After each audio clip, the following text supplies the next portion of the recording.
الحمد لله رب العالمين والصلاة والسلام على أشرف الأنبياء والمرسلين أما بعد فأعوذ بالله من الشيطان الرجيم من همزه ونفخه ونفثه بسم الله الرحمن الرحيم رب اشرح لي صدري ويسر لي أمري واحلل عقدة من لساني يفقه قولي اللهم انفعنا بما علمتنا وعلمنا ما ينفعنا وزدنا علما فبشر عباد الذين يستمعون القول فيتبعون أحسنه أولئك الذين هداهم الله وأولئك هم أولو الألباب. ہاں جی، میری آواز آ رہی ہے نا سب کو آن لائن؟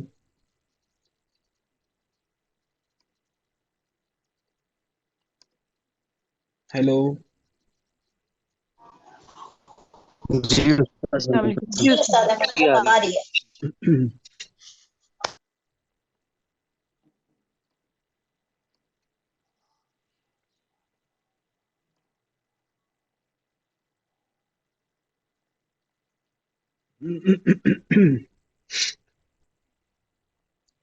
أعوذ بالله من الشيطان الرجيم بسم الله الرحمن الرحيم.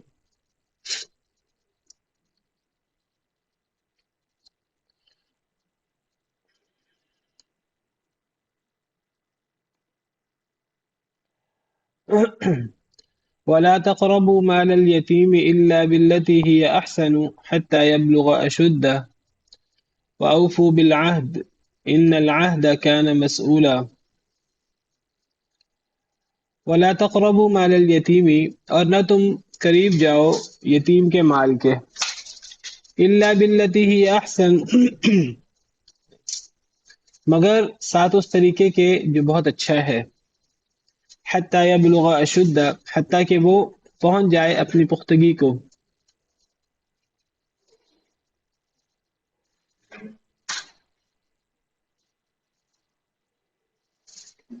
پچھلی آیات کریمہ میں ہم اللہ تعالیٰ کے مختلف احکامات پڑھ رہے ہیں. اللہ نے جن چیزوں کا حکم دیا اور اللہ تعالیٰ نے جن چیزوں سے روکا. تو اللہ تعالیٰ نے شرک سے منع کیا، والدین کی نافرمانی سے منع کیا، صلہ رحمی کا حکم دیا. پھر اللہ تعالیٰ نے مفلسی کے ڈر سے بچوں کو قتل کرنے سے منع فرمایا، پھر زنا کے قریب جانے سے منع فرمایا، پھر جس نفس کو اللہ نے حرام کیا ہے اس کو ناحق قتل کرنے سے منع فرمایا.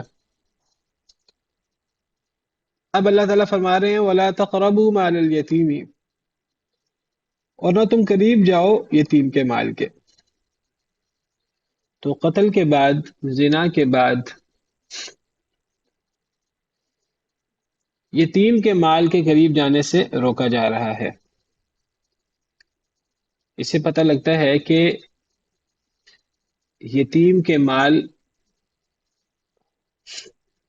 کو کھانا یا یتیم کے مال کا نقصان کرنا تو یہ کتنا بڑا گناہ ہے.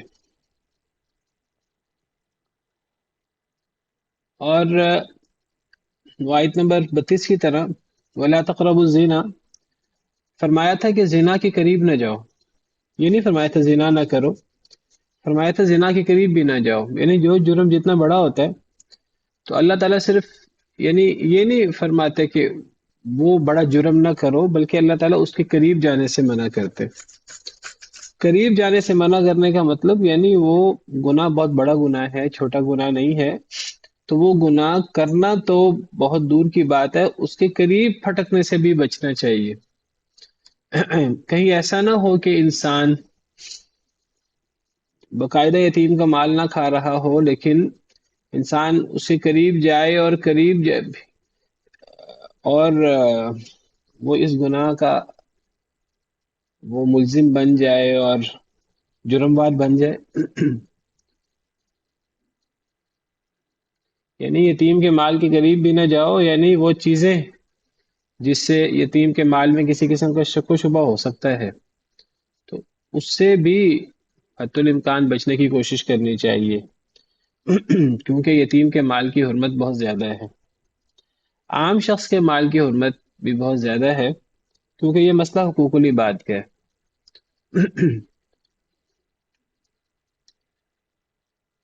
لیکن عام شخص، میری آواز سب کے لیے کٹ کٹ کر آ رہی ہے؟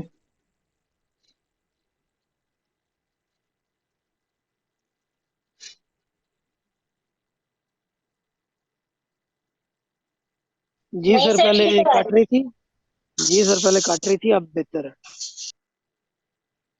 اچھا، اگر دوبارہ کٹے تو بتائیے گا۔ میں نے اصل میں ہیڈ فون لگائے ہیں تاکہ آپ کو ڈائریکٹ آواز پہنچ سکے، تو اگر وہ ہیڈ فون کی وجہ سے مسئلہ ہوا تو پھر میں وہ ہیڈ فون اتار دوں گا، تو پھر وہ جس طرح روٹین میں روزانہ آواز ہوتی ہے اس طرح ہوگی۔ تو میں ذکر یہ کر رہا تھا کہ اللہ تعالیٰ نے یتیم کے مال کے قریب جانے سے منع فرمایا ہے کہ یتیم کے مال کی حرمت بہت زیادہ ہے۔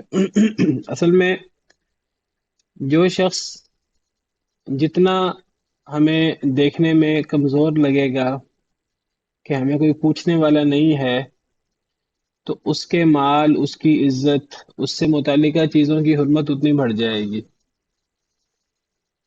کیونکہ اگر ایک شخص طاقتور ہے، اپنا دفاع خود کر سکتا ہے، تو کوئی شخص عام طور پر اس کو تنگ بھی نہیں کرتا، اس کی بے عزتی بھی نہیں کرتا، اس کا نقصان بھی نہیں کرتا۔ لیکن اگر ایک شخص کمزور ہے، کوئی عورت ہے، کوئی بچہ ہے، کوئی یتیم ہے جس کا باپ موجود نہیں ہے، تو ایسی صورتحال ہے۔ تو ایسی صورت میں اس کی عزت، اس کے حقوق وہ زیادہ اہم ہو جاتے ہیں، اس کے مال کی حرمت زیادہ ہو جاتی ہے۔ اللہ تعالیٰ فرماتے ہیں کہ اگر ظاہری طور پر، گویا کہ اگر ظاہری طور پر اس کا کوئی والی وارث نہیں ہے، کوئی اس کی طرف سے پوچھنے والا نہیں ہے، تو یہ نہ سمجھو کہ تم دنیا میں جو چاہو کرو۔ جس کا کوئی ظاہری پوچھنے والا نہ ہو، جس کا کوئی مدد کرنے والا نہ ہو، جس کا کوئی ظاہری طور پر والی وارث نہ ہو، تو پھر گویا کہ اللہ اس کی طرف سے ذمہ دار ہوتے ہیں، اور اللہ اس کے والی ہوتے ہیں۔ اللہ تو ہر ایک کے والی ہوتے ہیں، لیکن جس کے بارے میں یہ سمجھا جائے کہ یہ تو بچہ ہے، اور آپ کو پتہ ہے یتیم نابالغ بچے کو کہتے ہیں جس کا باپ فوت ہو چکا ہو، وہ خود بھی بچہ ہے اور اس کا باپ بھی نہیں ہے، تو کوئی یہ سمجھے یہ تو بچہ ہے اور اس کا باپ بھی نہیں ہے، تو اگر اس پہ کوئی زیادتی ہو بھی گئی تو کون پوچھے گا؟ تو سب سے پہلے یعنی اس کی حرمت زیادہ ہے، اس کے حقوق کی، اس کے مال کی، اس کی عزت کی۔ تو میں ذکر کر رہا تھا کہ اگر دنیا میں ظاہری طور پر کوئی شخص ہمیں کمزور نظر آتا ہے، تو جس کا ہمیں کوئی ظاہراً والی وارث نظر نہیں آتا، تو پھر اللہ تعالیٰ اس کے والی وارث ہوتے ہیں۔ اللہ سب کے ہی والی وارث ہیں، لیکن پھر اللہ تعالیٰ اس کا خاص دھیان کرتے ہیں، اور اللہ تعالیٰ فرماتے ہیں کہ اس کی عزت کی، اس کے حقوق کی، اس کے مال کی حرمت زیادہ ہے۔ تو اللہ تعالیٰ فرماتے ہیں وَلَا تَقْرَبُوا مَالَ الْيَتِيمِ، یتیم کے مال کے قریب بھی نہ جاؤ۔ انسان یتیم کے مال کے بارے میں گڑبڑ کرنے کا سوچے بھی نہ۔ الا باللتی ہی احسن، مگر اس طریقے سے جو اچھا ہے۔ یعنی یتیم کے مال کے قریب نہیں جانا چاہیے، یتیم کے مال کو کھانا یا اس کو غلط طریقے سے استعمال نہیں کرنا چاہیے۔ ہاں اگر نیت اچھی ہو تو انسان یتیم کے مال کے قریب جا سکتا ہے، یتیم کے مال کو استعمال میں لا سکتا ہے۔ الا باللتی ہی احسن، مگر اس طریقے سے جو اچھا ہے۔ یتیم کے مال کو استعمال میں لانا یا یتیم کے مال کے قریب جانے سے کیا مراد ہے؟ مگر اس طریقے سے جو اچھا ہے، یعنی مراد یہ ہے کہ اگر ایک شخص یتیم کی کفالت کر رہا ہے اور یتیم صاحب مال بھی ہے، وہ بچہ ہے، ابھی بالغ نہیں ہوا، جس کا باپ فوت ہو جائے اور بالغ نہ ہو اسے یتیم کہتے ہیں۔ تو اگر باپ اس کے لیے کچھ رقم چھوڑ کے گیا ہے تو گویا کہ وہ صاحب مال بھی ہے۔ تو تو اگر کوئی شخص اس یتیم کی کفالت کر رہا ہے اور اس یتیم کے نام کچھ مال بھی ہے، تو وہ شخص اس یتیم کے مال کو اگر رہنے دے گا اور یتیم کی کفالت خود کرے گا، یتیم پر خود خرچ کرے گا، تو یتیم کے مال پر زکوٰۃ پڑتی ہے، کیونکہ زکوٰۃ میں یہ نہیں دیکھتے کہ جس پر زکوٰۃ ہے تو وہ بالغ ہوا کہ نہیں ہوا، زکوٰۃ مال کا حق بھی ہے۔ تو اگر جس کے مال پر زکوٰۃ پڑتی ہے، اگر اس کا مال نصاب کو پہنچ رہا ہے، چاہے وہ خود بالغ ہے نہیں بھی ہے، تو گویا کہ اب ہر سال اس کے مال میں سے زکوٰۃ نکلے گی۔ جب زکوٰۃ نکلے گی تو اس کا مال کم ہوتا جائے گا، پڑے پڑے مال کم ہو جاتا ہے۔ ہاں اگر وہ مال کسی کاروبار میں لگے گا تو اس کاروبار میں لگنے سے مال میں اضافہ بھی ہوتا رہے گا، زیادہ امکان اضافہ ہونے کا ہوگا، کاروبار انسان کرتا ہے تو زیادہ امکان اضافہ ہونے کا ہی ہوتا ہے، باقی رسک بھی ہوتا ہے کاروبار میں، نقصان کا اندیشہ بھی ہوتا ہے۔ تو اگر کوئی شخص وہ یتیم کی کفالت کر رہا ہے، یتیم پر خود خرچ کر رہا ہے، اور وہ دیکھتا ہے یتیم کے پاس مال ہے اور اس کا مال جو ہے وہ ضائع ہو رہا ہے، کم ہو رہا ہے زکوٰۃ کی وجہ سے، تو وہ یتیم کے مال کو نیک نیتی کے ساتھ کسی کاروبار میں لگا دیتا ہے تاکہ اس کا مال بڑھتا رہے۔ تو اگر نیک نیتی کے ساتھ وہ یتیم کے مال کے ساتھ ہی معاملہ کرتا ہے تو پھر جائز ہے، پھر ٹھیک ہے، بلکہ اچھا ہے، مستحسن ہے۔ لیکن اگر نیت نیک نہیں ہے کہ جی یتیم کا مال کو کاروبار میں لگا دیتے ہیں، کوئی فائدہ ہوگا تو میں یتیم کا اصل مال واپس کر دوں گا، فائدہ اپنے پاس رکھ لوں گا، یا میں کوئی دو نمبری کر لوں گا، تو اگر کوئی اس میں بد نیتی ہے تو پھر تو یتیم کے مال کو کھانا اور یتیم کے مال کے قریب جانا بھی جائز نہیں ہے، ایسا سوچنا بھی جائز نہیں ہے۔ لیکن اگر نیت اچھی ہے تو پھر انسان یتیم کے مال کو کاروبار وغیرہ میں اس طرح کر کے لگا سکتا ہے، اور اگر اللہ نہ کرے نقصان ہو گیا تو وہ انسان ذمہ دار نہیں ہوگا اگر وہ نیک نیتی سے یہ معاملہ کرتا ہے۔ تو اس میں اصل چیز ہے نیت، اور اللہ تعالیٰ انسان کے سینے اور سینے کی چھپی ہوئی باتوں سے بھی اللہ واقف ہے، ان اللہ علیم بذات الصدور۔ تو یتیم کے مال کے قریب بھی نہ جاؤ، الا مگر باللتی اس طریقے سے ہی احسن جو اچھا ہے، حتی یبلغ اشدہ حتیٰ کہ وہ اپنی پختگی کو پہنچ جائے۔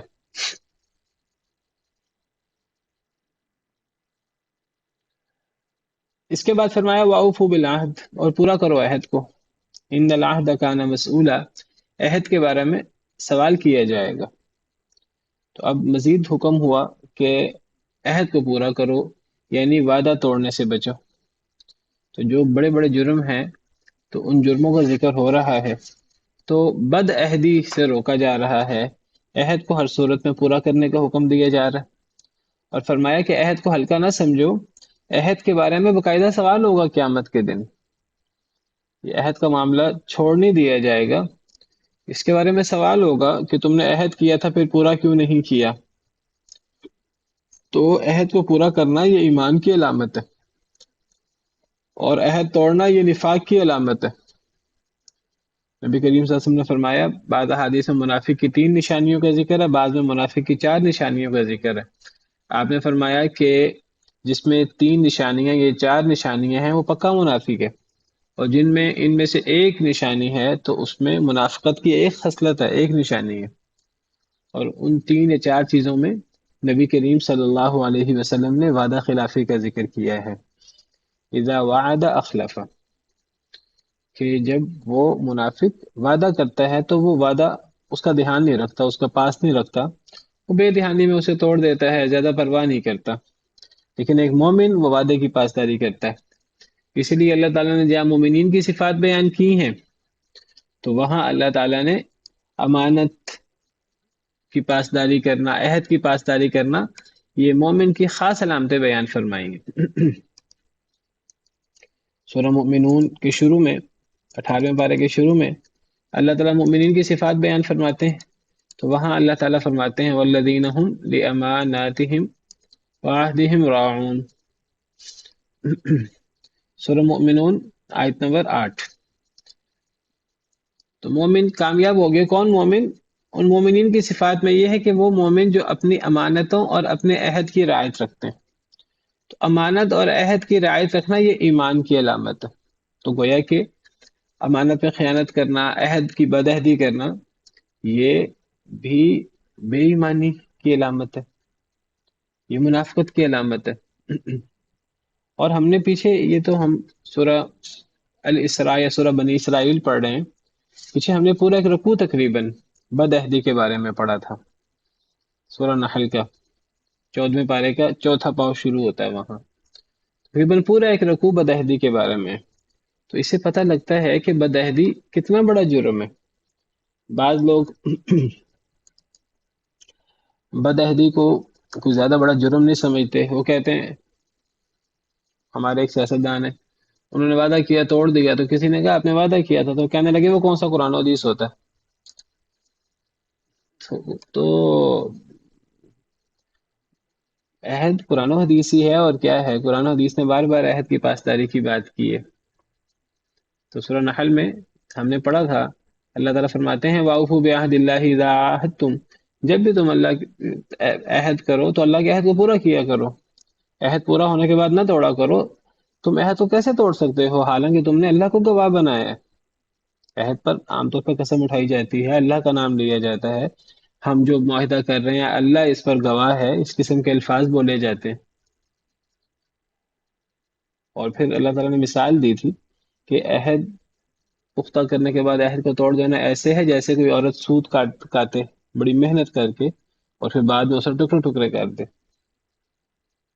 اور پھر ہم نے پڑھا تھا کہ جو طاقتور قومیں ہوتی ہیں یا مالدار قومیں ہوتی ہیں، وہ اپنی طاقت اور اپنے مال کے نشے میں کمزور قوموں کی، کمزور لوگوں کی پرواہ نہیں کرتی اور آرام سے عہد توڑ دیتی ہیں. ہاں، جب کوئی مد مقابل طاقتور ہو، اقتدار والا ہو، تو لوگ پھر عہد کو، معاہدے کو اہمیت دیتے ہیں، ورنہ اگر بالمقابل کوئی کمزور ہے مال میں، اقتدار میں، طاقت میں، تو لوگ کوئی پرواہ نہیں کرتے. وَلَا تَتَّخِذُوا أَيْمَانَكُمْ، ہم نے کیا پڑھا تھا کہ تَتَّخِذُونَ أَيْمَانَكُمْ دَخَلًا بَيْنَكُمْ أَن تَكُونَ أُمَّةٌ هِيَ أَرْبَىٰ مِنْ أُمَّةٍ، کہ تم اپنی قسموں کو مکر و فریب کا ذریعہ بناتے ہو. اور اس لیے یعنی تم کسی سے عہد کر لیتے ہو اور تمہیں پتہ ہوتا ہے میں نے عہد پورا نہیں کرنا، اور اس لیے پورا نہیں کرنا کہ اگلا کمزور ہے، لیکن تم موقع پر عہد کر لیتے ہو، تو یہ سارا عہد پھر گویا کہ اللہ کے نام پہ عہد تو نہیں ہو رہا، یہ تو مکر و فریب ہو رہا ہے، یہ تو دخل اندازی کا ذریعہ ہے. اور پھر ہم نے یہ بھی پڑھا کہ جو لوگ عہد توڑ دیتے ہیں، اگر ان کے اس رویے اور ان کے اس اخلاق کو دیکھ کر کوئی شخص اسلام سے بددل ہوتا ہے کہ دیکھو یہ مسلمان ہو کے یہ بدعہدی کرتا ہے، تو اگر اس کی وجہ سے کوئی غیر مسلم اسلام قبول نہ کرے کہ مسلمان تو بدعہدی کیا کرتے ہیں، اگر کوئی شخص کسی مسلمان کی بدعہدی کی وجہ سے اسلام قبول نہ کرے، اسلام کو برا بلا کہے، تو اللہ فرماتے ہیں کہ گویا کہ تم نے صرف بدعہدی نہیں کی، تم نے لوگوں کو اسلام میں آنے سے روکا ہے، تمہیں اس کی سزا ملے گی.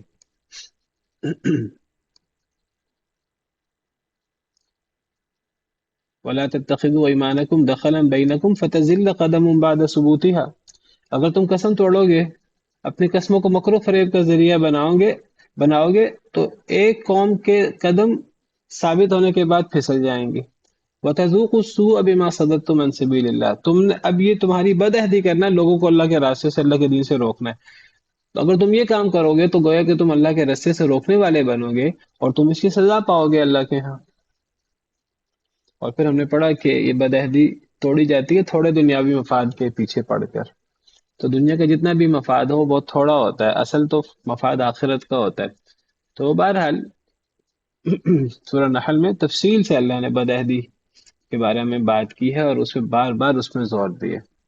فرمایا ہے کہ دنیا کے فائدے کے لیے انسان کو کبھی عہد نہیں توڑنا چاہیے. دنیا کا کروڑوں کا، اربوں کا، خربوں کا فائدہ ہو تو وہ آخرت کے فائدے کے مقابلے میں کوئی اہمیت نہیں رکھتا. جو انسان وعدے کی پاسداری کر کے اللہ کے ہاں اجر پائے گا، کیونکہ وعدہ پورا کرنا ایمان کی نشانی ہے، تو ایمان کا جو بدلہ ہے آخرت میں وہ بہت بڑا ہے.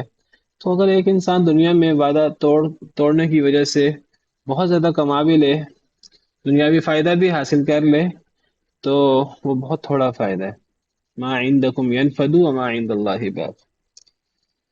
تو یہاں اللہ فرماتے ہیں کہ عہد کو پورا کرو. عہد ہلکی چیز نہیں ہے. عہد کے بارے میں قیامت کے دن سوال ہوگا بڑی اہمیت کے ساتھ. پھر فرمایا وَأَوْفُوا الْكَيْلَ إِذَا كِلْتُمْ وَزِنُوا بِالْقِسْطَاسِ الْمُسْتَقِيمِ.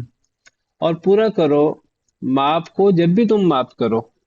وزنو واو اور کے معنی میں ہے، اور زنو یہ فعل امر ہے جمع مذکر حاضر. اور وزن کرو بالقسطاس المستقیم، پورے ترازو کے ساتھ، صحیح ترازو کے ساتھ، صحیح مقیاس کے ساتھ. تو اللہ تعالیٰ فرماتے ہیں جب بھی تم ماپ کرو تو پورا ماپ کرو، اور جب بھی تم وزن کرو تو پورا وزن کرو. یہ وہ چیزیں جن کو ہلکا سمجھا جاتا ہے، ان کو لائٹ لیا جاتا ہے، اللہ تعالیٰ فرماتے ہیں یہ بالکل بھی ہلکی چیز نہیں ہے. تم ان کو ہلکا سمجھو تو سمجھو، اللہ کے ہاں یہ ہلکی نہیں ہے. بہت ساری چیزیں ایسی جن کو ہم ہلکا لیتے ہیں، لائٹ لیتے ہیں، اللہ کے ہاں وہ ہلکی نہیں ہے. اللہ کے ہاں ان کا بہت وزن ہے، بہت زیادہ اہمیت ہے. اب حدیث مبارکہ سے ہمیں پتہ لگتا ہے کہ نبی صلی اللہ علیہ وسلم نے دو لوگوں کے بارے میں فرمایا، آپ ان کی قبروں کے پاس سے گزرے اور آپ نے فرمایا کہ انہیں عذاب ہو رہا ہے، اور آپ نے فرمایا کہ انہیں کسی بڑی چیز کی وجہ سے عذاب نہیں ہو رہا، یعنی تمہارے ہاں وہ کوئی بڑی چیز نہیں ہے. یعنی جن میں ایک پیشاب کے قطروں سے نہ بچنا، اور دوسرا چغلی کرنا، زبان کی حفاظت نہ کرنا. تو نبی صلی اللہ علیہ وسلم نے فرمایا کہ پیشاب کے قطروں سے نہ بچنا اور زبان کی حفاظت نہ کرنا، یہ دو ایسے اعمال ہیں جو انسان کو عذاب قبر میں بہت زیادہ مبتلا کرتے ہیں، اور تم ان چیزوں کو ہلکا سمجھتے ہو. تو فرمایا کہ نبی صلی اللہ علیہ وسلم دو قبروں کے پاس سے گزرے اور آپ نے فرمایا ان دونوں کو عذاب ہو رہا ہے، اور ان دونوں کو عذاب کسی بڑی چیز کی وجہ سے نہیں ہو رہا. کیا مطلب؟ یعنی تمہاری نظروں میں وہ بڑی چیز نہیں ہے، اللہ کی نظروں میں وہ بہت بڑی ہے. اگر اللہ کی نظروں میں بھی وہ بڑی چیز نہ ہو، عذاب پھر کیوں ہو؟ اسی طرح یہ عہد کی پاسداری، اسی طرح ماپ پورا کرنا، تول پورا کرنا، ہم ان کو ہلکا لیں، ہم ان کو زیادہ اہم نہ سمجھیں. اللہ کے ہاں یہ بہت اہم ہے. یہ اتنے بڑے جرم ہیں کہ اللہ نے اس جرم کی وجہ سے پوری قوم کو، ایک قوم شعیب، شرک کے علاوہ وہ ماپ تول میں کمی کیا کرتے تھے، تو اللہ نے اس قوم پر 3 بڑے بڑے عذاب برسائے. قوم شعیب پر، قوم لوط کی طرح قوم شعیب پر بھی 3 عذاب ہوئے. تو صرف قوم لوط کا عمل برا عمل نہیں ہے، شرک کے علاوہ ماپ تول میں کمی بہت بڑا جرم ہے. اللہ تعالیٰ نے قوم شعیب کو، ان پر چیخ کا عذاب بھیجا، زلزلے کا عذاب بھیجا، اور سائبان کے دن کا عذاب بھیجا، سائے والا عذاب بھیجا، کہ وہ سائے لینا چاہتے تھے، بادلوں کے سائے میں آئے اور ان پر آگ برسنا شروع ہو گئی.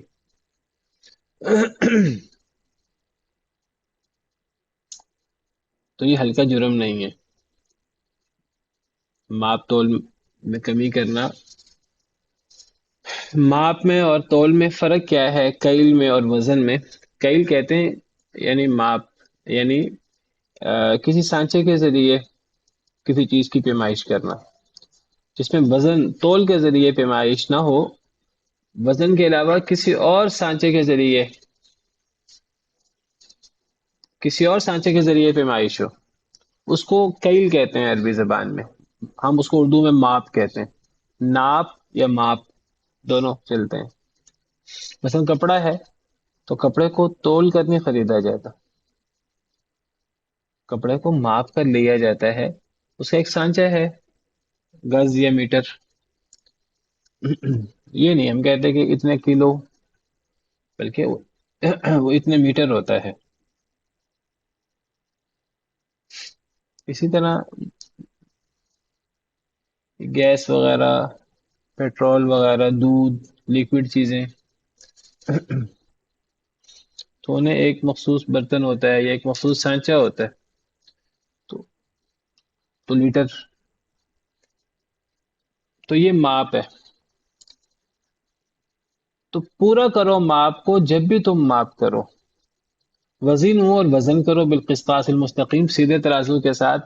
یعنی تم نے وہ جو جس ترازو سے، جس میزان سے تم نے وزن کیا کرنا ہے، اس میزان میں کمی بیشی نہیں ہونی چاہیے، بالکل برابر ہونا چاہیے.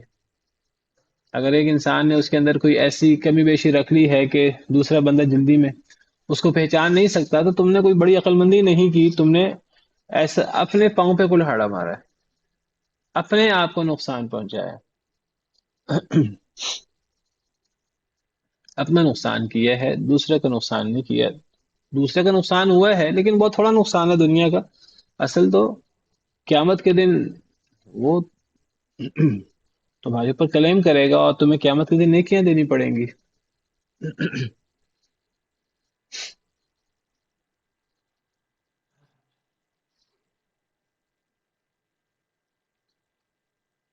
دیکھیے، انسان چاہتا ہے کہ جب انسان کسی سے ماپ لے، کسی سے وزن لے، کوئی چیز خریدے، تو اس کو اس کا حق پورا دیا جائے. جب ایک انسان دوسروں سے پورا ماپ لینا چاہتا ہے، پورا وزن لینا چاہتا ہے، تو جب انسان دوسرے کو ماپ کر کے دے، وزن کر کے دے، تو پورا کیوں نہیں دیتا؟ یہ تو پھر گویا کہ دوسرے سے وہ اپنے لیے تو فائدہ چاہتا ہے، اور جب وہ دوسرے کو وہ چیز دیتا ہے تو وہ نقصان میں دیتا ہے. تو گویا کہ انسان نے دوسرے کے لیے وہ پسند نہیں کیا جو اپنے لیے پسند کرتا ہے، اور دوسرے کے لیے وہ پسند کرنا جو اپنے لیے پسند انسان کرے، یہ ایمان کی نشانی ہے. لا یؤمن احدکم، نبی صلی اللہ علیہ وسلم نے فرمایا لا یؤمن احدکم حتی یحب لاخیہ ما یحب لنفسہ. تم میں سے کوئی شخص اس وقت تک مومن نہیں ہو سکتا جب تک کہ اپنے مسلمان بھائی کے لیے وہ چیز پسند نہ کرے جو اپنی ذات کے لیے پسند کرتا.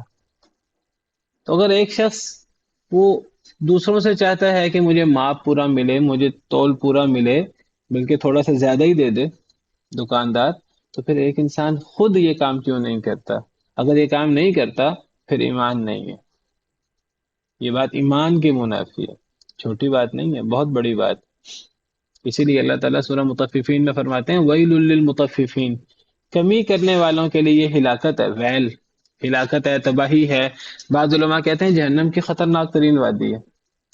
الذین اذا اکتالوا علی الناس یستوفون، جب لوگوں سے لیتے ہیں تو پورا مانگتے ہیں. وَإِذَا كَالُوهُمْ، لیکن جب وہ لوگوں کو ماپ کر کے دیتے ہیں، او وزنوہم، یہ وزن کر کے دیتے ہیں، یخسرون، تو کم کر کے دیتے ہیں. اپنے لیے فائدہ اور دوسرے کے لیے نقصان. اللہ فرماتے ہیں الا یظن اولئک انہم مبعوثون، کیا انہیں یقین نہیں ہے کہ انہیں مرنے کے بعد اٹھنا بھی ہے؟ یہ چھوٹی بات نہیں، بہت بڑی بات ہے.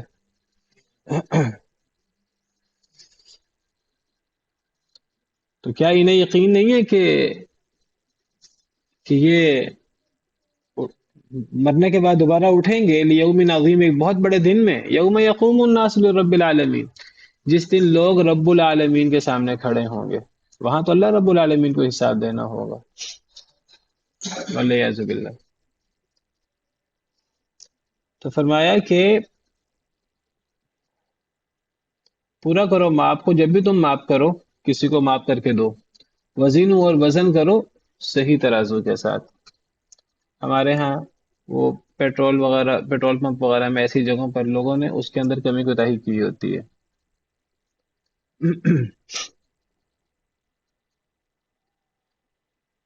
اگر ایک بندہ کمی کوتاہی نہ کرے ماپ تول کرتے وقت، اور زیادہ کر کے دے، تھوڑا سا زیادہ دے دینا چاہیے اگلے بندے کو، تاکہ اس کی طرف زیادہ چلا جائے تو چلا جائے، یہ نہ ہو کہ اس کے ساتھ زیادتی ہو جائے. سیدنا شعیب علیہ السلام نے اپنی قوم سے کہا تھا جو ماپ تول میں کمی کرتی تھی، بقیت اللہ خیر لکم ان کنتم مؤمنین، اگر تم ماپ تول پورا کر کے دو گے، تو اگر ماپ تول پورا کرنے کی وجہ سے ظاہراً تمہارا منافع، پروفٹ کچھ کم ہو جائے گا، تو یہ جو اللہ کی طرف سے تھوڑا باقی ہے، یہ زیادہ بہتر ہے تمہارے لیے. ان کنتم مؤمنین، اگر تم مومن ہو تو، اگر تو تمہارے اندر ایمان ہے تو پھر تمہارے لیے یہ چیز بہتر ہے. یعنی اگر ایک انسان اللہ کے لیے انسان ماپ تول پورا کرتا ہے، اور ماپ تول پورا کرنے سے ظاہراً انسان کو پروفٹ تھوڑا آتا ہے، سیدھی سی بات ہے. ماپ تول میں ڈنڈی مارے گا تو پروفٹ زیادہ آئے گا، وہ انسان کو اچھا لگتا ہے. فرمایا اگر اللہ کے لیے ماپ تول پورا کرتے وقت اگر ظاہراً پروفٹ کم آئے تو وہ بقیت اللہ، وہ اللہ کا باقی بچایا ہوا تمہارے لیے وہ زیادہ بہتر ہے تمہارے لیے، خیر الکم ان کنتم مؤمنین، اگر ایمان ہے تو۔ اس کا پتہ ایمان کی صورت میں پتہ لگے گا، ایمان نہیں ہے تو یہ احساس ہی نہیں ہوتا۔ اور آپ دیکھیں ہمارے معاشرے میں آج یہ چیزیں ختم ہو چکی ہیں، آپ سمجھے ایمان نہیں ہے، والعیاذ باللہ۔ پورے شہر میں آپ تلاش کریں آپ کو خالص دودھ نہ ملے، پورے شہر میں آپ تلاش کریں تو آپ کو پورا پیٹرول نہ ملے، آپ کو پورا ماپ نہ ملے، پورا تول نہ ملے، تو اس کا مطلب کہ پھر ایمان والے تو ختم ہو گئے، والعیاذ باللہ۔ تو فرمایا کہ اگر ماپ تول پورا کرو گے تھوڑا فائدہ ہو، اس میں اللہ اتنی برکت ڈال دیں گے۔ دیکھیے صرف یہ نہیں ہوتا کہ میں نے تعداد میں زیادہ پیسے کما لیے، انسان تعداد میں پیسے زیادہ کما لے، وہاں سے اللہ تعالیٰ کوئی اور بیماریوں میں مبتلا کر دیں، اللہ کہیں اور ایسے نقصان میں مبتلا کر دیں کہ وہ سارا جیسے آیا تھا ویسے ہی اڑ جائے، اس سے زیادہ تیزی سے اڑ جائے۔ اور اگر ایک انسان جو ہے وہ حلال کا کماتا ہے اور حلال کا کمانے سے تھوڑا ظاہراً اس کے پاس آتا ہے لیکن اللہ برکت ڈال دیتا ہے، تھوڑے کے اندر پروفٹ زیادہ ہو جاتا ہے، اس تھوڑے کی وجہ سے بیماریاں اور باقی تکلیفیں نہیں آتی، وہ جو گھر سے نکل کے ایکسیڈنٹ ہونا تھا وہ ایکسیڈنٹ نہیں ہوتا، دیگر مسئلوں کا وہ شکار نہیں ہوتا۔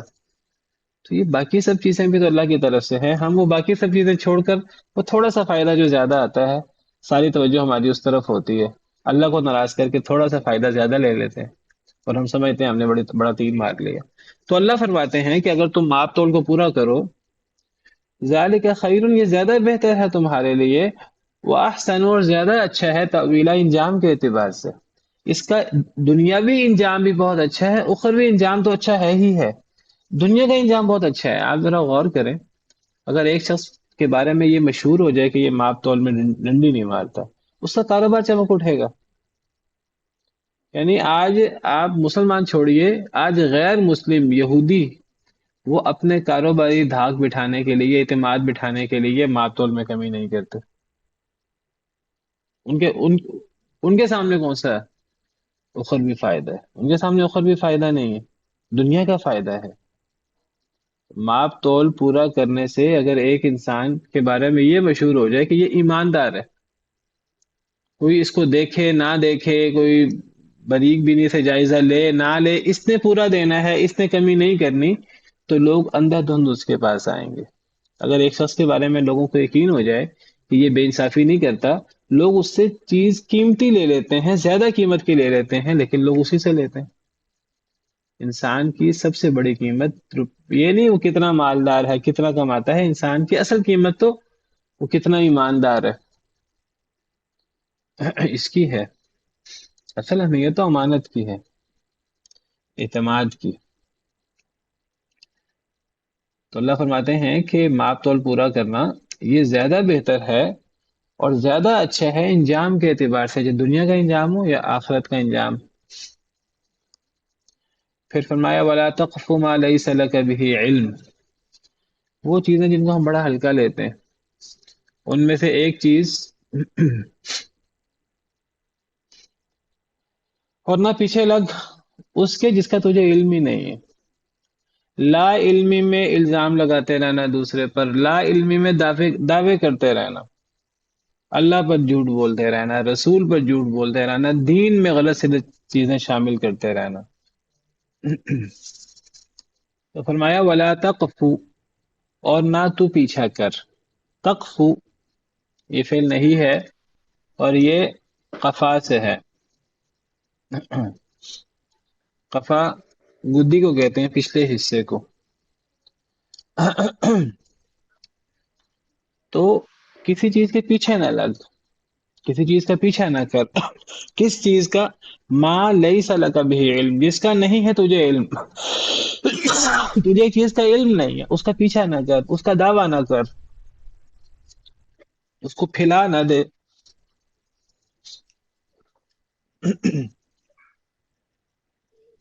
ہمارے ہاں یہ ہے کہ انسان جتنا بڑا جاہل ہوتا ہے اتنا بڑا مفتی بھی ہوتا ہے،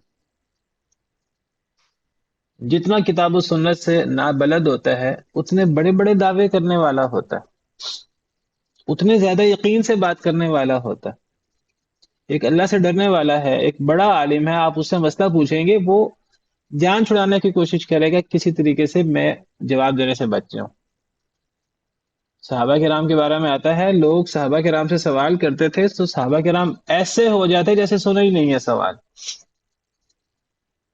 سنی انسنی کر دیتے کہ لوگ یہ سمجھیں کہ انہوں نے سوال سنا نہیں ہے، چلو کسی اور سے پوچھ لیں۔ بہت بڑی ذمہ داری ہے۔ کسی کو عام مسئلہ نہیں بتانا، فتویٰ نہیں دینا، اللہ کی بات بتانی ہے، اور اللہ کی بات بتانا کتنی بڑی ذمہ داری ہے، کتنی بڑی ذمہ داری ہے، کتنا بڑا بوجھ ہے، اور انسان لا علمی میں بتا دے۔ کچھ لوگ نئے نئے ٹیچنگ شروع کرتے ہیں، پڑھانا شروع کرتے ہیں، یا داڑھی رکھتے ہیں، لوگ کہتے ہیں جی اچھا انہوں نے داڑھی رکھ لی ہے، شاید یہ اب عالم بھی ہو گئے ہیں، لوگ مسئلے پوچھنا شروع کر دیتے ہیں۔ ہمارے ہاں تحقیق کا میدان جذبہ نہیں ہے، لوگ تحقیق نہیں کرتے۔ ایک شخص کو دیکھا کہ وہ قرآن پڑھ رہا ہے، دین کی طرف راغب ہو رہا ہے، اس سے مسئلے پوچھنا شروع کر دیتے ہیں، تو وہ آگے سے اسی شرم میں کہ لوگ مجھ سے مسئلہ پوچھ رہے ہیں تو مجھے بتانا ہے، تو وہ اب پھر بتاتا ہے، نہیں بھی پتا پھر بھی بتاتا ہے۔ اور صرف مسئلہ پوچھنے پوچھانے کا نہیں ہے، ہم دین کے بارے میں بڑے بڑے دعوے کرتے ہیں، فلاں چیز، ایک چیز کے بارے میں پتہ ہے، نہیں پتا، اب اس میں گپ شپ چل رہی ہے، تو اب ہم نے بھی کوئی نئی بات کرنی ہے، خاص طور پہ جب سے یہ سوشل میڈیا آیا تب سے کوئی ایسی بات کرنی ہے جو اب تک کسی نے سنی نہ ہو، وہ اب دین کی بات ہے، وہ جس کی بارے میں بھی بات ہے تو کوئی انسان ایسی بات کرے کہ جو ایک نئی بات ہے۔ اگر وہ پرانی بات کریں گے، وہ جو قرآن میں ہے، حدیث میں ہے، اگر سیرت بیان کرنی ہے، اگر کوئی بھی چیز بیان کرنی ہے، تو اگر وہ بات کی جو پہلے سے لوگ بیان کر رہے ہیں تو پھر تو مزہ تو نہیں آئے گا، لوگ کہیں گے یہ تو اتنی پرانی بات کر دی۔ اصل تو خطیب وہ ہے، اصل تو موٹیویشنل اسپیکر وہ ہے، اصل تو کام کا بندہ وہ ہے جو کوئی نئی بات لائے، وہ نئی بات ایسی لے آئے جو دین میں شامل ہی نہیں ہے۔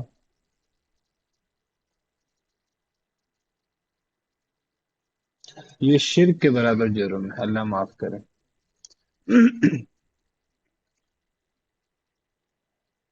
یعنی اللہ کے بارے میں کوئی بات لا علمی میں کر دینا۔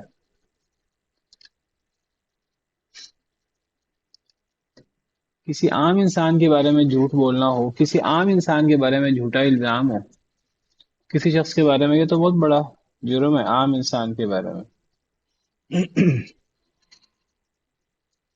اور نبی کے بارے میں انسان جھوٹ بولے تو نبی صلی اللہ علیہ وسلم فرمائے میرے بارے میں جھوٹ بولنا یہ عام لوگوں کے بارے میں جھوٹ بولنا کی طرح نہیں ہے۔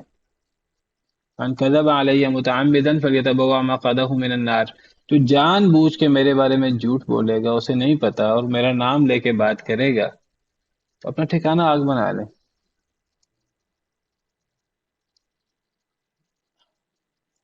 کوئی بھی بات ہم نے سنی ہوتی ہے، ہم کہتے ہیں کہ وہ حدیث میں آتا ہے، وہ پتہ نہیں کہ وہ حدیث میں ہے بھی کہ نہیں، وہ پتہ نہیں کسی بزرگ کا قول ہی نہ ہو، وہ کیا پتا ہم نے اپنے ماں باپ سے یا ہم نے کسی سے سنی ہو اور وہ بات حدیث میں نہ ہو۔ جو بات بھی اچھی ہوتی ہے وہ حدیث کی نہیں ہوتی، جب تک ہمیں پتہ نہیں ہے وہ بات، یقین نہیں ہے ہمیں وہ بات حدیث میں ہے کہ نہیں۔ بلکہ اگر ہمیں یہ پتہ ہو کہ میں نے یہ بات فلاں حدیثی کتاب میں پڑھی ہے اور مجھے یہ نہیں پتا کہ وہ بات صحیح بھی ہے کہ نہیں، اس میں بھی احتیاط ہونی چاہیے، صحیح سند سے وہ بات ثابت ہے کہ نہیں۔ نبی صلی اللہ علیہ وسلم نے فرمایا جو بندہ ہر سنی سنائی بات آگے کر دے تو ایک جھوٹوں میں سے ایک ہے، وہ جھوٹا شخص ہے۔ یعنی ضروری نہیں وہ جھوٹ بول رہا ہے، اس نے کسی سے سنی ہے، اور کسی سے یہی سنی ہے کہ وہ بندہ دین کا نام لے کے بیان کر رہا تھا، اور اس نے اس سے سن کر وہ آگے بیان کر دی، اس نے خود تحقیق نہیں کی، اور تو یہ بھی جھوٹ ہے ایک لحاظ سے، سنی سنائی بات آگے کر دینا۔ اور پھر اگر اللہ کے بارے میں جھوٹ کی بات ہو تو اللہ تعالیٰ فرماتے ہیں وَمَنْ أَظْلَمُ مِمَّنِ افْتَرَىٰ عَلَى اللَّهِ كَذِبًا، اس سے بڑا ظالم کون ہو سکتا ہے، اس سے بڑا اور ظلم کیا ہوگا جو اللہ پہ جھوٹ باندھے۔ اور اللہ پہ جھوٹ باندھنے کے لیے ضروری نہیں ہے کہ اللہ تعالیٰ کے نماز پڑھو اور آپ کے اللہ نے فرمایا نماز نہ پڑھو. صرف یہ اللہ پہ جھوٹ باندھنا نہیں ہے. اللہ پہ جھوٹ باندھنے میں یہ بات بھی شامل ہے کہ آپ اللہ کے بارے میں وہ بات کہیں جو آپ کو پتہ نہیں ہے کہ اللہ نے کی ہے کہ نہیں کی. یعنی اگر آپ ایک چیز کو دین کا حصہ بنا دیتے ہیں اور وہ چیز دین کا حصہ نہیں ہے تو یہ بھی اللہ پہ جھوٹ ہے. دین بھیجنا، دین مقرر کرنا اللہ کا کام ہے. آپ ایک چیز کو حلال کہہ دیتے ہیں وہ حلال نہیں ہے، ایک چیز کو آپ حرام کہہ دیتے ہیں وہ حرام نہیں ہے، تو یہ افتراء علی اللہ ہے. ولا تقولوا لما، ہم نے پیچھے پڑھا سورہ نحل کے آخر میں، ولا تقولوا لما تصف السنتكم الكذب هذا حلال وهذا حرام لتفتروا على الله الكذب. اپنی زبان سے اوصاف بیان کرتے کرتے کسی چیز کو حلال یا حرام نہ کہو کہ تم اللہ پہ جھوٹ باندھو. ان الذين يفترون على الله الكذب لا يفلحون، جو لوگ اللہ پہ جھوٹ باندھتے ہیں کبھی کامیاب نہیں ہو سکتے. تو ہمارا بہت بڑا مسئلہ، اور خاص طور پہ سوشل میڈیا آنے کے بعد، یہ آپ سمجھے کہ ہر بندہ چینل پہ بیٹھا ہے اور ہر بندے کی بات آگے جا رہی ہے، براڈ کاسٹ ہو رہی ہے، اور ہر بندے کو لوگ سن رہے ہیں، اور کئی دفعہ ایک ایک بندے کی بات جو ہے وہ لاکھوں لوگوں تک، کروڑوں لوگوں تک پہنچ جاتی ہے. تو دین کے بارے میں کوئی بات ہو یا دنیا کے بارے میں کوئی بات ہو، ہمارے ہاں کیا ہے، امن اور خوف کی کوئی بات ہے تو لوگ جلدی خبر دینے کے چکر میں تحقیق کیے بغیر وہ بات، سنی سنائی بات آگے کر دیتے ہیں. حالانکہ ہمیں صراحت سے کے ساتھ قرآن کریم میں منع کیا گیا ہے. وَإِذَا جَاءَهُمْ أَمْرٌ مِّنَ الْأَمْنِ أَوِ الْخَوْفِ أَذَاعُوا بِهِ. اللہ فرماتے ہیں کہ عام لوگوں کا معاملہ یہ ہے کہ جب کوئی خوف کی بات سنی، امن کی بات سنی، فوراً آگے پہنچا دی. یہ اس دور کی بات ہو رہی جب سوشل میڈیا نہیں تھا، جب بات اتنی جلدی پھیلتی نہیں تھی.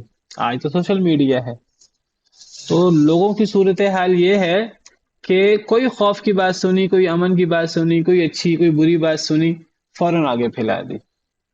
اللہ فرماتے ہیں وَلَوْ رَدُّوهُ إِلَى الرَّسُولِ وَإِلَى أُولِي الْأَمْرِ مِنْهُمْ لَعَلِمَهُ الَّذِينَ يَسْتَنبِطُونَهُ مِنْهُمْ.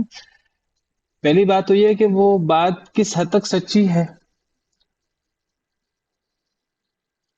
اگر سچی بات بھی ہو امن کی یا خوف کی، پھر بھی نہیں پھیلانی چاہیے. جھوٹی ہے پھر تو یعنی وہ ہے ہی اتنا بڑا جرم. اگر سچی بات کسی کو مصدقہ ذرائع سے کوئی خوف کی یا اچھی خبر مل جائے تو انسان کو خود اس بات کو پھیلانے کی بجائے اس کو رسول کی طرف یا اولی الامر لوگوں کی طرف اس کو پہنچانا چاہیے، ذمہ دار لوگوں کی طرف اس کو پہنچانا چاہیے. ہر خبر کو آگے پیش کر دینا جھوٹی ہے پھر تو ویسے ہی جھوٹ ہے، اور اگر وہ مصدقہ ذرائع سے بھی ہے تب بھی آگے پھیلانا کوئی اچھی بات، کوئی عقل مندی کی بات نہیں ہے. اللہ معاف کرے، کوئی قتل ہوا ہے، کوئی برے طریقے سے قتل ہوا ہے، کوئی برے طریقے سے جرم ہوا ہے، کسی نے بڑی ہی بے ایمانی کر کے کوئی بڑا جرم اس نے کیا ہے، اگر ہم اس قسم کی بات چاہے وہ مصدقہ ذرائع سے ہم تک پہنچی ہے ہم پھیلا دیں گے تو گویا کہ ہم لوگوں کو جرم کرنے کے طریقے سکھا رہے ہیں.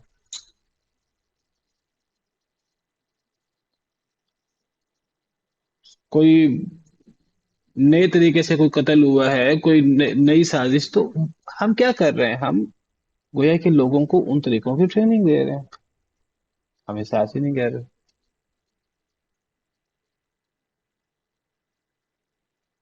اگر دشمن آ رہا ہے، کوئی دشمن کے بارے میں ہمیں کہیں سے خبر پتہ لگ جاتی ہے، اس خبر کو پھیلا دیں تو کیا پتہ اس خبر کو پھیلانا چاہے وہ سچی خبر ہو ہمارے لیے فائدہ مند نہ ہو، ہمارے لیے نقصان دہ ہو.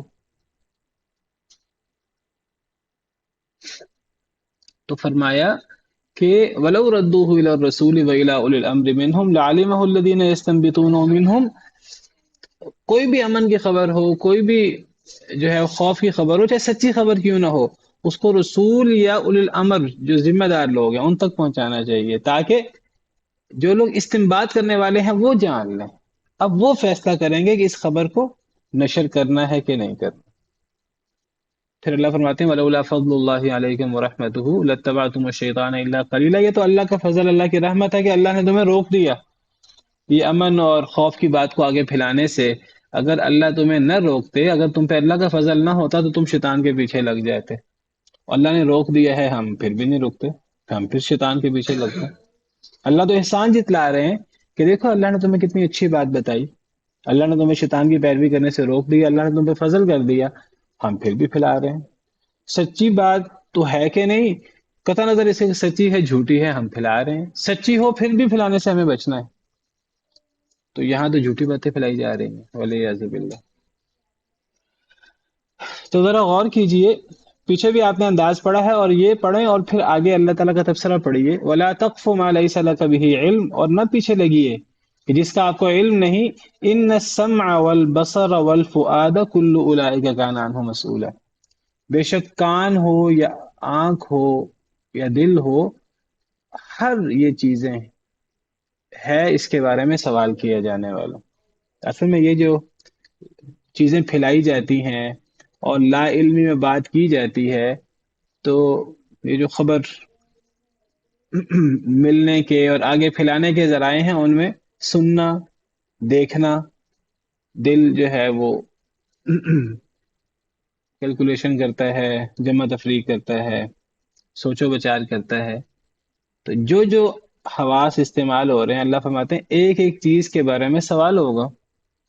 کان نے صحیح کام نہیں کیا، کیوں صحیح کام نہیں کیا، سوال ہوگا اس کے بارے میں. تم نے اپنی آنکھ سے صحیح کام لیے، تم نے ایک خبر پڑھی، اپنے آنکھ سے دیکھی، تم نے اس کی تحقیق نہیں کی، تم نے آگے پھیلا دی، اس آنکھ کے بارے میں سوال ہوگا. دل نے چاہا کہ یہ بات ایسے کر دی جائے.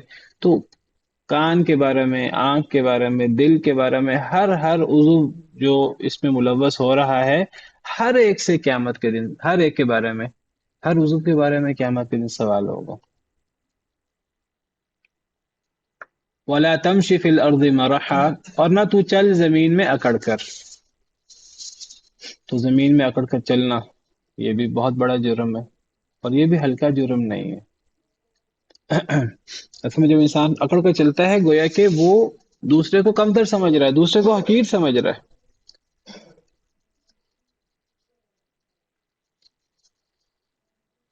تو فرمایا کہ تو زمین میں اکڑ کر نہ چل.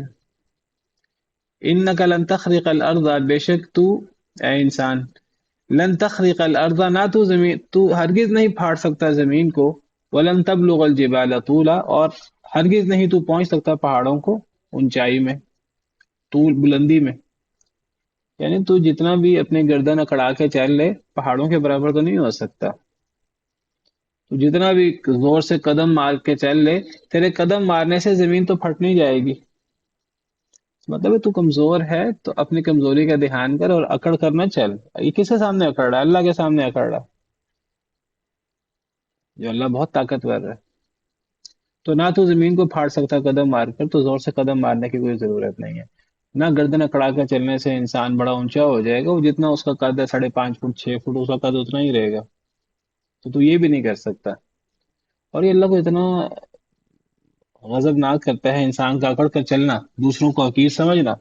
حدیث میں آتا ہے کہ ایک شخص اکڑ کے چل رہا تھا، اللہ نے صرف اس کے اکڑ کر چلنے کی وجہ سے اسے وہیں زمین میں دھنسا دیا، وہ قیامت تک زمین میں دھنستا جائے گا. اور قارون کا کیا جرم تھا؟ یہی ایک بڑا مال تھا اس کے پاس، وہی دفعہ اپنی زیب و زینت میں نکلا، اور بڑا اسے غرور تھا، بڑا فخر تھا، میں نے یہ ساری چیزیں اپنی صلاحیت سے کمائی ہیں. قال انما اوتیتہ علی علم عندی. تو اللہ نے فرمایا اگر تجھے اتنا ہی اکڑ ہے تو پھر ٹھیک ہے، پھر اب اللہ کا عذاب ہے، پھر اللہ کے عذاب کا مقابلہ کر، اپنے آپ کو اللہ کے عذاب سے بچا. اللہ نے اسے اور اس کے مال کو، سب کو اللہ نے زمین میں دھنسا دیا.